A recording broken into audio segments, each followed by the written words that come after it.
So hello and welcome everyone, this is your friend Nitish Kumar. कैसे हैं आप सभी? आशा करता हूँ स्वस्थ होंगे, मस्त होंगे और अपने सक्सेस की जर्नी में व्यस्त होंगे।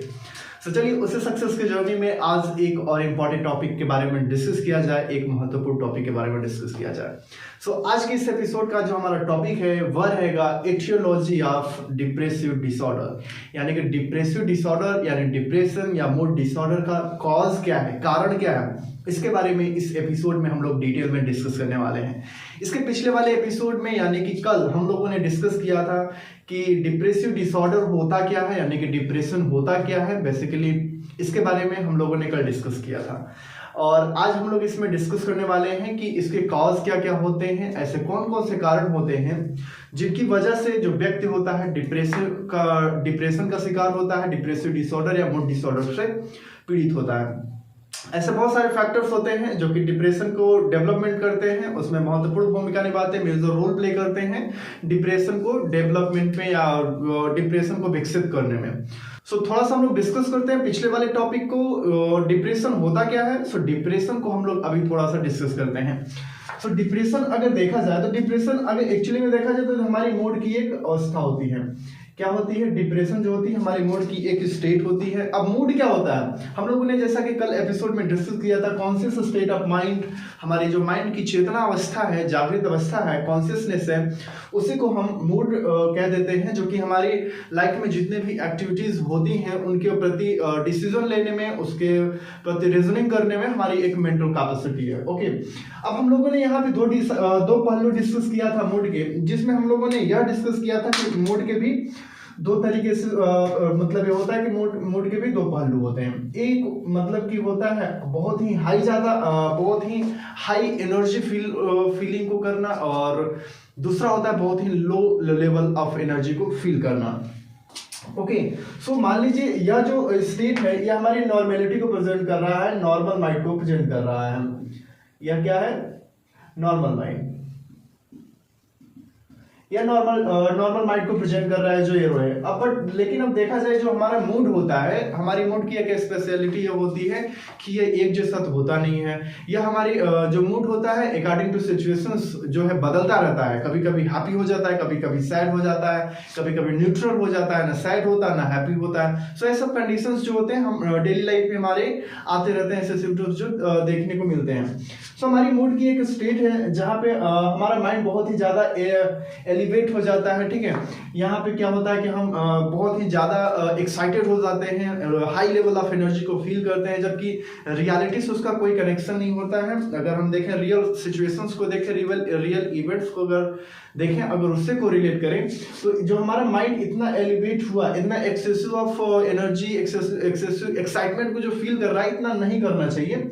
एक नॉर्मल वे में वो चलता है। बट यहाँ पे जो होता है, अगर हमारा mind without any particular reason या विदाउट एनी स्ट्रॉन्ग रीजन अगर बहुत ज्यादा मतलब कि हैप्पी हो जाता है, बहुत ही ज्यादा एनर्जेटिक महसूस करने लगता है, तो उस कंडीशन में भी एक डिसऑर्डर होता है। और इसी का ठीक उल्टा जो होता है हमारा मूड जो होता है डाउन में चला जाता है। मूड डाउन में चला जाता है तो क्या है कि यहीं से जो केस वो निकलता है वो है डिप्रेशन का केस आता है, मूड डिसऑर्डर का केस आता है। तो यही होता है एक्चुअली में डिप्रेशन। सो हम लोग ने कल डिफिनीशन भी समझा था कि depressive disorder is a mental health condition characterised by persistent feeling of sadness, hopelessness, helplessness और मतलब loss of activities, loss of pleasure और इंटरेस्ट इन मोस्ट एक्टिविटीज। जिस काम को करने के लिए पहले बहुत ज्यादा इंटरेस्ट आता था, बहुत ज्यादा खुशी होती थी उस काम को करने के लिए, लेकिन जब व्यक्ति डिप्रेसिव मोड में चला जाता है, डिप्रेशन की मोड में चला जाता है, तो वही काम करने में उस व्यक्ति को खुशी नहीं महसूस होती थी। सो यह सारे सिम्टम्स जो होते हैं, यह सारे हम लोगों ने कल के एपिसोड में डिस्कस कर लिया है। उस एपिसोड का लिंक मैं डिस्क्रिप्शन बॉक्स में दे रहा हूं, आप वहां से उस एपिसोड को जरूर देखिएगा और डिप्रेशन, मूड डिसऑर्डर या डिप्रेसिव डिसऑर्डर के बेसिक कांसेप्ट को जरूर डेवलप करिएगा। गाइस अभी तक चैनल सब्सक्राइब नहीं किया है तो चैनल को सब्सक्राइब कर दीजिएगा। हमारे टेलीग्राम चैनल को भी ज्वाइन कर सकते हैं, डिस्क्रिप्शन बॉक्स में उसका भी लिंक है। वहां पे आप कोई भी डाउट मुझसे क्लियर कर सकते हैं, डायरेक्टली मुझसे कनेक्ट कर सकते हैं, और कोई भी क्वेश्चन हो आप वहां मुझसे पूछ सकते हैं, उसको मैं आपको ऑन टाइम वहां पे जवाब दूंगा। ओके, सो अब हम लोग एक्चुअली में डिस्कस करते हैं कि कॉज ऑफ डिप्रेसिव डिसऑर्डर। अब हम लोग डिस्कस करेंगे डिटेल में कि डिप्रेसिव डिसऑर्डर का कॉज क्या होता है, यानी कि डिप्रेशन का कॉज क्या होता है, इसका मतलब कि मेन रीजन क्या होता है, इसके बारे में हम लोग डिस्कस करने वाले हैं। सो अगर देखा जाए डिप्रेसिव डिसऑर्डर, मूड डिसऑर्डर, अगर हम पर्टिकुलर एक कॉज की बात करें तो ऐसा तो कोई कॉज सामने आया नहीं है कि उस कॉज को फेस करने के बाद, उस कारण को फेस करने के बाद व्यक्ति डिप्रेशन में चला जाए, व्यक्ति का जो मूड है एकदम मूड डिसऑर्डर हो जाए, ठीक है। सो ऐसा कोई फैक्टर सामने नहीं आया है अभी तक जो कि एक सिंगल फैक्टर जो कि रोल प्ले करे डिप्रेसिव डिसऑर्डर के डेवलपमेंट में। तो यहाँ पे यह देखा जाता है कि जो हमारा डिप्रेशन होता है, डिप्रेसिव डिसऑर्डर जो होता है वो कॉम्बिनेशन ऑफ फैक्टर्स से मिलके डेवलप होता है। इसमें बहुत सारे फैक्टर्स इन्वॉल्व होते हैं जो कि डिप्रेसिव डिसऑर्डर, मूड डिसऑर्डर या डिप्रेशन को डेवलप करते हैं मतलब कि समय के अनुसार। ओके, सो हम लोग अब डिस्कस करते हैं कि ऐसे कौन कौन से कॉम्बिनेशन ऑफ फैक्टर्स हैं जो कि डिप्रेसिव डिसऑर्डर या मूड डिसऑर्डर को मतलब कि डेवलप करते हैं, और एक जो व्यक्ति होता है बहुत सारी तरह की निगेटिव फीलिंग से सामना करता है। सो नंबर फर्स्ट है, हम देखते हैं जेनेटिक्स फैक्टर, यानी कि अगर मान लीजिए हमारे पूर्वजों में अगर ऐसी कोई बीमारी चलती चली आ रही है, ऐसे कोई डिसऑर्डर जो है वो चलता चला आ रहा है, तो संभावना होती है कि जो व्यक्ति होता है, जो या नेक्स्ट जनरेशन होती है, इसके अंतर्गत भी ऐसे सिम्टम्स देखने को मिल जाते हैं।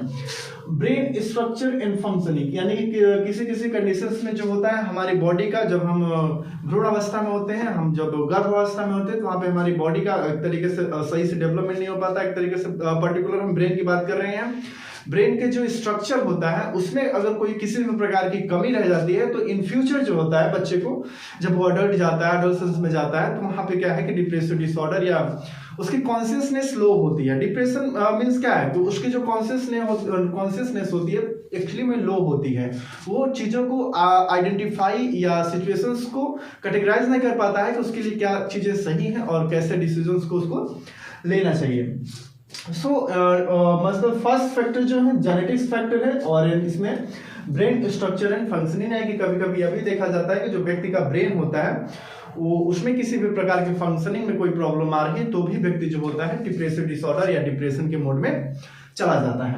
अब हम लोग नेक्स्ट डिस्कस करते हैं इन्वायरमेंटल फैक्टर, जो कि बहुत ही इंपॉर्टेंट है, बहुत ही मेजर रोल प्ले करता है डिप्रेसिव डिसऑर्डर के डेवलपमेंट में, मूड डिसऑर्डर के डेवलपमेंट में।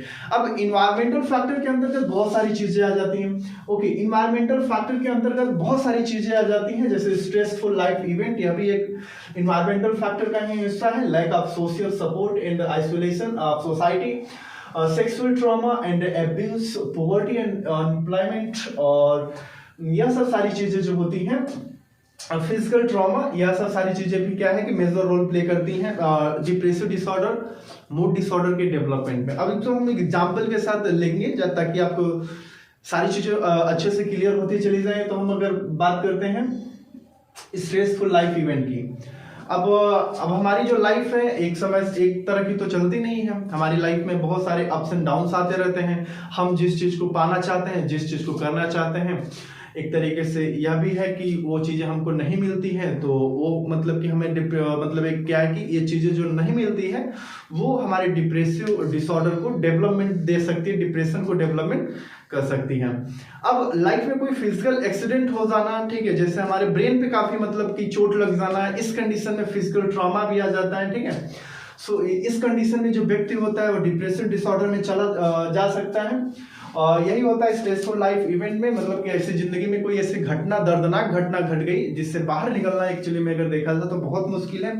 व्यक्ति काफी कोशिश कर रहा है उससे बाहर निकलने के लिए, बट वो क्या है को नहीं निकल पा रहा है। वो एक तरीके से देखा जाए बहुत ही दर्दनाक घटना हुई है उसके लाइफ में।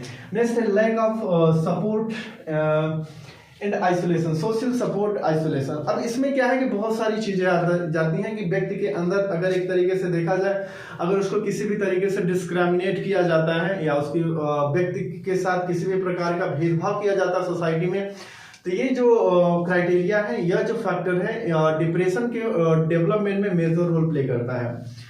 इसको एक एग्जांपल के साथ समझते हैं कि अभी रिसेंटली में मैं बहुत लोग जानते होंगे कि आप अगर मुझसे रेगुलर जुड़े हैं, आप मुझे फॉलो करते हैं इंस्टाग्राम, यूट्यूब, फेसबुक पे हर जगह फॉलो करते हैं, तो आप यह जानते होंगे कि मैं कॉलेज में भी पढ़ाता हूँ। सो एक दिन क्या हुआ कि कॉलेज में ऐसी मीटिंग मतलब कि कैजुअल सारे टीचर्स एक साथ बैठे थे, तो वहाँ पे कुछ बातें चलने लगी जो कि मतलब मुझे बहुत अजीब लगी थी उनकी बातें को सुनकर। तो एक टीचर थे, उन्होंने कहा कि आज के डेट में अगर देखा जाए तो गवर्नमेंट जॉब होता है जो, वो एक तरीके से भगवान का दर्जा ले लेता है अगर कोई व्यक्ति जो है उसको सरकारी नौकरी मिल जाती है। तो मैं इससे कभी खिलाफ नहीं था कि ऐसा मतलब ठीक है, मिलता है जिसको मिल जाता है अच्छी बात है, उसको भगवान का दर्जा दिया जाता है, ऐसा उनका कहना था। हम तो मैंने वहाँ पे क्वेश्चन उठा दिया कि मान लीजिए अगर जिसको नहीं मिला उसको, तो उन्होंने कहा कि बस ऐसे ही चलते रहते हैं, उनको उतनी ज़्यादा प्रायोरिटी नहीं मिलती है सोसाइटी में, उतना उनको रिस्पेक्ट नहीं मिलता है सोसाइटी में। सो इस कंडीशन में मतलब कि मैंने उनके साथ ये किया, तो यहाँ पे एक तरीके से क्या हुआ, डिस्क्रिमिनेशन हुआ। सो एक तरीके से चीज़ें नहीं होनी चाहिए। जब जैसे मान लीजिए अगर हम फिर तर्क जो है वहाँ पे बहुत ही ज़्यादा देर तक चला, तो जैसे मान लीजिए हम लोग, हाँ मैंने वहाँ पे एक मतलब तर्क दिया, जैसे मान लीजिए 10 स्टूडेंट्स हैं, 10 लोग हैं एक्चुअली में देखा जाए तो 10 लोग गवर्नमेंट जॉब की प्रिपरेशन कर रहे हैं, ठीक है, जिसमें से मान लीजिए अगर देखा जाए तो हमारे देश में इतनी ज़्यादा तो गवर्नमेंट की वैकेंसीज है नहीं, ये बहुत से ज़्यादा लोग तो गवर्नमेंट जॉब कर नहीं सकते हैं, कहीं ना कहीं उनको बिजनेस या सेल्फ जो कुछ काम है उसके ऊपर डिपेंड रहना पड़ेगा।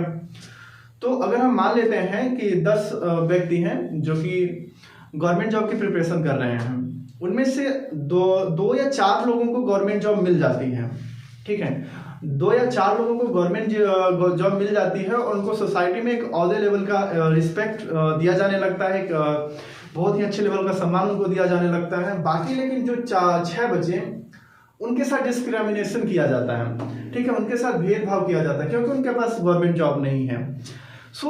अगर देखा जाए तो यह डिस्क्रिमिनेशन भी जो है, भेदभाव भी है, व्यक्ति के अंदर डिप्रेशन को लीड दे सकता है, डिप्रेसिव डिसऑर्डर को लीड दे सकता है। अब कोई बच्चा है, आप जब सोसाइटी में उसी के फ्रेंड को बहुत ज़्यादा रिस्पेक्ट मिलेगा, ठीक है, ऐसा नहीं है कि उसने मेहनत करने की कोशिश नहीं की थी, बहुत ज़्यादा मेहनत करने की कोशिश की थी, बट किसी भी सिचुएशन एक्सटर्नल फैक्टर की वजह से उसको चीज़ नहीं हासिल कर पाया।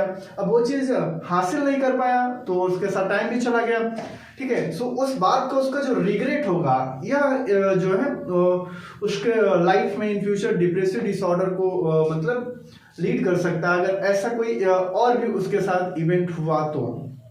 यह भी कंडीशन जो होती है, यानी कि लाइक ऑफ सोशल सपोर्ट जो होता है और सोशल मतलब कि आइसोलेशन जो होता है, यानी कि समाज में उस तरीके से उसको सपोर्ट नहीं किया जाता है जिस तरीके को करना चाहिए, और एक तरीके से क्या सोसाइटी से दूर भागने लगता है, ठीक है, और सोसाइटी में जाना भी पसंद नहीं करता है। और इसके साथ अगर उसके साथ कोई ऐसी घटना घट जाती है जहां से उसको निकलना मतलब एक तरीके से मुश्किल हो जाता, तो यह सिचुएशन या डिस्क्रिमिनेशन जो है, यह डिप्रेसिव डिसऑर्डर या डिप्रेशन या मूड डिसऑर्डर को लीडिंग में मेजर रोल प्ले कर सकता है। ये डिस्क्रिमिनेशन एक जॉब पॉइंट ऑफ व्यू से ही नहीं हो सकता। मैंने तो एक सिंपल सा एग्जांपल ले लिया जो कि हुआ था, वहाँ पे और भी बहुत सारी चीजें हुई थी, क्योंकि वहाँ पे हम और वो 1-2 लोग ही तो थे नहीं, वहाँ पे करीब 4 से 6 लोग थे, तो हर सभी लोगों ने अपना अपना विचार मतलब कि वो रखा था। तो इस तरीके से जो डिस्क्रिमिनेशन होता है, रिलीजन से भी रिलेटेड कोई डिस्क्रिमिनेशन हो सकता है, हाइट से रिलेटेड भी डिस्क्रिमिनेशन हो सकता है, भेदभाव हो सकता है। मिला जुला के कहने का तात्पर्य यह है कि अगर कोई व्यक्ति है उसके साथ जो है डिस्क्रिमिनेट किया जाता है उसको, सो यह फैक्टर जो है उसको इन फ्यूचर अगर उसके साथ कोई ऐसी इवेंट हो जाती है, ऐसा स्ट्रेसफुल लाइफ इवेंट हो जाता है, सो यह सब सारी चीजें फैक्टर जो होती हैं उस टाइम पे उसको डिप्रेसिव डिसऑर्डर या मूड डिसऑर्डर या डिप्रेशन को केस में, यानी कि उसको लीडिंग में मेजर रोल प्ले कर सकती हैं। सेक्सुअल ट्रॉमा और एब्यूज, कोई व्यक्ति है कोई मतलब लेडी है या मतलब कोई भी हो सकता है जिसके साथ अगर सेक्सुअल ट्रॉमा है, सेक्सुअल एब्यूज का शिकार है वो व्यक्ति, तो क्या है कि वो सोसाइटी में मतलब कि सोसाइटी को फेस नहीं कर पाएगी या नहीं कर पाएगा। सो इस कंडीशन में भी क्या है कि 2 ही ऑप्शन बचेगा उसके पास, या तो फिर डेथ या सुसाइड की मतलब कि थॉट्स आएंगे उसके माइंड में, या तो फिर जो सोसाइटी है क्योंकि उस तरीके का रिस्पेक्ट उसको देगा नहीं या देगी नहीं क्योंकि उसने सेक्सुअल एब्यूज का सामना किया है। सो यह जो सेक्सुअल एब्यूज है या सेक्सुअल ट्रॉमा है, इन फ्यूचर या ऐसी कोई और भी इसके साथ कोई इवेंट जो होता है लिंक हो जाता है, तो ऐसी इवेंट भी जो व्यक्ति के ऐसा इवेंट भी जो होता है व्यक्ति को मतलब कि डिप्रेसिव डिसऑर्डर या मूड डिसऑर्डर के को डेवलपमेंट कर सकता है, इसमें मेजर रोल प्ले कर सकता है। नेक्स्ट है पॉवर्टी एंड अनएम्प्लॉयमेंट। जैसे मान लीजिए कि हम लोग अभी पीछे एक एग्जांपल ले रहे थे कि मान लीजिए अगर गवर्नमेंट जॉब की प्रिपरेशन 10 लोग कर रहे हो तो उसमें से 4 को ही गवर्नमेंट जॉब मिली, बाकी 6 मतलब कि 6 लोग जो हैं वो ऐसे ही इधर उधर का काम करेंगे, तो एक तरीके से अनएम्प्लॉयमेंट हो जाता है। यहाँ पे उनको उनकी चाहत का काम नहीं मिल पाया, जो करना चाहते हैं वो काम नहीं मिल पाया। इस तरीके से उसकी वजह से जो है वहाँ पे उनके साथ जो डिस्क्रिमिनेशन होता है, इस तरीके से जो फैक्टर होते हैं इन फ्यूचर अगर उनके साथ फिर लिंक होता है, ऐसे सिचुएशंस लिंक होती है, तो वहां पे क्या है कि उनका जो माइंड है वो ऐसे थॉट्स को रिलीज करेगा जो उनके मतलब कि हेल्थ के लिए सही नहीं रहेगा, मेंटल हेल्थ के लिए सही नहीं रहेगा, और यह सिचुएशंस जो है डिप्रेसिव डिसऑर्डर को भी लीड कर सकती हैं। फिजिकल ट्रामा, और मान लीजिए कोई एक ऐसा शारीरिक आघात हो गया है जिससे पूरी लाइफ ही डिसबैलेंस हो गई है, या भी एक तरीके से वर्क की मतलब एफिशिएंसी चली गई है, पूरी फैमिली डिस्ट्रॉय हो गई है एक फिजिकल ट्रामा की वजह से, एक भौतिक आघात की वजह से। तो यह सब सारे जो फैक्टर होते हैं, कॉम्बिनेशन ऑफ जो इन्वायरमेंटल फैक्टर होते हैं, यह सब सारी चीजें जो है कि लीड कर सकते हैं किसको, डिप्रेसिव डिसऑर्डर को। किसको लीड दे सकते हैं, डिप्रेसिव डिसऑर्डर को ड्यूरिंग टाइम, समय के अनुसार यह सब सारी चीजें मतलब कि ऐसी सिचुएशंस में लीडिंग दे सकते हैं डिप्रेसिव डिसऑर्डर को। अब नेक्स्ट जो हम लोगों ने डिस्कस किया, मान लीजिए हम लोगों ने इन्वायरमेंटल फैक्टर को डिस्कस किया, अब हम लोग डिस्कस करते हैं जो है कि बायोलॉजिकल फैक्टर। हमारे ब्रेन में, हमारे बॉडी में जितने भी बायोकेमिकल्स हैं इनमें मतलब कि थोड़ा सा इम्बैलेंस हो जाता है तो भी क्या कि हमारी जो मूड होता है वो एक नॉर्मल कंडीशन में नहीं होता है, वो एक नॉर्मल कंडीशन में चला जाता है। सो बायोलॉजिकल फैक्टर जो होते हैं या भी डिप्रेसिव डिसऑर्डर को एक तरीके से लीड देते हैं, ठीक है।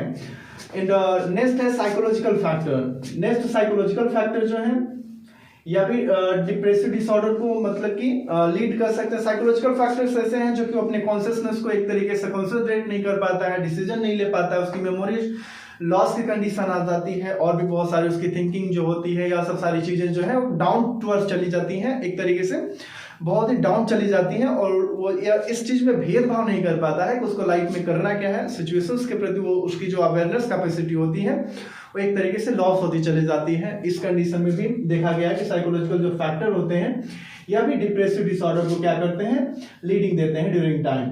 एंड नेक्स्ट है इम्बैलेंस इन न्यूरोट्रांसमीटर्स और ब्रेन केमिकल्स। हमारे माइंड के जो हमारे ब्रेन में जो केमिकल्स होते हैं, ठीक है, जिसे हम न्यूरोट्रांसमीटर्स भी कहते हैं या ब्रेन केमिकल कह देते हैं इन साइकोलॉजी टर्म्स। सो इनमें इनबैलेंस अगर देखा जाए हो जाता है, लाइक नोरेपिनेफ्रिन, सेरोटोनिन एंड डोपामिन्स। ये हमारे ब्रेन के ऐसे केमिकल हैं, ऐसे बायोकेमिकल्स हैं, ऐसे न्यूरोट्रांसमीटर्स हैं जिनकी कमी से एक तरीके से हमारा ब्रेन जो होता है इनको रिलीज करना बंद कर देता है डिप्रेसिव केस में। अब ऐसे इवेंट्स, इन सब सारे इवेंट्स की वजह से जो है कि हमारा ब्रेन जो होता है इन न्यूरोट्रांसमीटर्स को रिलीज करना बंद कर देता है, ठीक है, काम एक तरीके से कम रिलीज करता है। जब हमारे ब्रेन में नोरेपिनेफ्रिन, सेरोटोनिन और डोपामिन की कमी होती है तो भी हमारी जो फीलिंग होती है वो एक तरीके से सैडनेस की तरफ डाउन होती है, यानी कि डिप्रेशन की तरफ डाउन होती है, और यहाँ पे हमारी हैप्पीनेस चली जाती है, लॉस ऑफ इंटरेस्ट चला जाता है, और प्लेजर चला जाता है। यहाँ पे सोसाइटल थॉट आने लगते हैं, उसके लाइफ में क्या चल रहा है, क्यों चल रहा है और कैसे चल रहा है, यह सब सारी चीजें वो आइडेंटिफाई नहीं कर पाता है, और इस केस में एक तरीके से डिप्रेशन की केस में जाने की संभावना हो जाती है। नेक्स्ट है हार्मोनल फैक्टर, जो कि हमारे बॉडी में बहुत तरीके के हार्मोन्स होते हैं जो रिलीज होते हैं, ठीक है। अब यह हार्मोन्स भी एक तरीके से देखा जाए तो इनकी कमी भी हमारे ब्रेन में एक तरीके से इम्बैलेंस करती है, हमारे मूड को इफेक्ट करती है, और हमारा मूड जो है यहाँ से भी डिप्रेशन की कंडीशन में जाता है और डिप्रेसिव डिसऑर्डर को लीड कर देता है। लाइक कॉर्टिसोल हार्मोन एक होता है और एक होता है थायराइड हार्मोन। इनकी कमी से हमारे मतलब कि माइंड में इरिटेबिलिटी यानी कि चिड़चिड़ापन, एंगर और मतलब कि चेंज इन एपेटाइट, और हमारा वेट में भी परिवर्तन होता है, और एक तरीके से कह सकते हैं कि स्लीप डिस्टर्बेंस होती है, हम चाह करके भी अच्छी नींद नहीं ले पाते हैं। यह सब सारे कॉम्बिनेशन ऑफ फैक्टर्स हैं जो कि डिप्रेसिव डिसऑर्डर या डिप्रेशन को लीड करते हैं, डिप्रेशन या मूड डिसऑर्डर को लीडिंग करते हैं। सो गाइस, हम लोगों ने डिस्कस कर लिया इस एपिसोड में बेसिक कंसेप्ट भी हम लोगों ने थोड़ा सा पिछले एपिसोड का डिस्कस किया था कि जो हम लोगों ने पिछले एपिसोड में डिस्कस कर लिया ऑलरेडी, डिप्रेशन होता क्या है, सो उसको भी हम लोगों ने इस एपिसोड में थोड़ा सा कवर किया। और इसके बाद हम लोगों ने डिस्कस किया कि डिप्रेसिव डिसऑर्डर का कॉज क्या होता है, एटियोलॉजी क्या होता है। अगर एग्जाम में आता है कि मतलब कि डिप्रेसिव डिसऑर्डर के एटियोलॉजी एंड कॉज को लिखने के लिए, तो आप डेफिनेटली आप लिख सकते हैं, आप मतलब कि डेफिनेशन दे सकते हैं। सो गाइस यह रहा मतलब कि कॉज ऑफ डिप्रेसिव डिसऑर्डर। सो आज के इस एपिसोड में बस इतना ही रखते हैं गाइस। मिलते हैं नेक्स्ट एपिसोड में। हम लोग नेक्स्ट एपिसोड में डिस्कस करेंगे ट्रीटमेंट ऑफ डिप्रेसिव डिसऑर्डर कि ऐसे कौन कौन से ट्रीटमेंट हैं जिनको अपनाया जाता है डिप्रेसिव डिसऑर्डर के केस में, यानी कि जो पेशेंट होते हैं वो उनको ट्रीट करने के लिए कैसे कौन कौन से प्रोसेस होते हैं, ऐसे कौन कौन से मेडिकेशंस होते हैं जो कि मतलब कि मेजर मतलब अपनाए जाते हैं ताकि जो व्यक्ति हैं डिप्रेसिव मोड से यानी कि डिप्रेशन से बाहर निकल के अपने नॉर्मल लाइफ को जीना शुरू कर दें। तो गाइस आज के इस एपिसोड में बस इतना ही रखते हैं। मिलते हैं नेक्स्ट एपिसोड में एक और इंटरेस्टिंग और इम्पोर्टेंट टॉपिक के साथ। Keep signing guys, love you.